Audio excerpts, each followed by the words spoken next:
Hi friends, ഞാനൊരു പുതിയ video ആയിട്ട് വന്നതാണ്. ഞാൻ നിങ്ങൾ ചെയ്യേണ്ടത് അങ്ങനെ ഇതൊരു 1500 സ്ക്വയർ ഫീറ്റിൻ്റെ ഒരു വീടാണ്. അതിൻ്റെ ഒരു DB ആണിത്.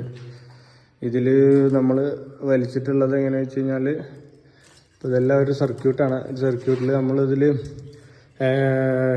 2 RCCB വെച്ചിട്ടാണ് നമ്മളിതിൽ വയറിങ് ചെയ്യാൻ ഉദ്ദേശിച്ചിട്ടുള്ളത്. അപ്പോൾ 2 RCCB നമ്മൾ ഇൻവേർട്ടറിന് ഒരു പ്രൊട്ടക്ഷൻ കൊടുത്തിട്ടാണ് നമ്മൾ ഇത് ചെയ്യുന്നത്, ഇതിൽ വയറിങ് ചെയ്യുന്നത്.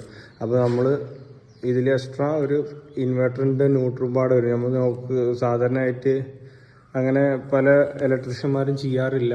അപ്പോൾ അതൊന്ന് എല്ലാവരും ചെയ്യണത് നല്ലതാണ്. ഒരു ഇൻവെർട്ടറിൻ്റെ പ്രൊട്ടക്ഷനും പാടെ കിട്ടും. ഇതിനെക്കുറിച്ച് ഡീറ്റെയിൽഡ് ആയിട്ട് അറിയണമെന്നുണ്ടെങ്കിൽ ജസ്റ്റ് ഒന്ന് കമൻറ്റ് ഇട്ട് കഴിഞ്ഞാൽ ഞാൻ നല്ലൊരു വീഡിയോ ഫുള്ളായിട്ടുള്ളത് ഇടുന്നതാണ്.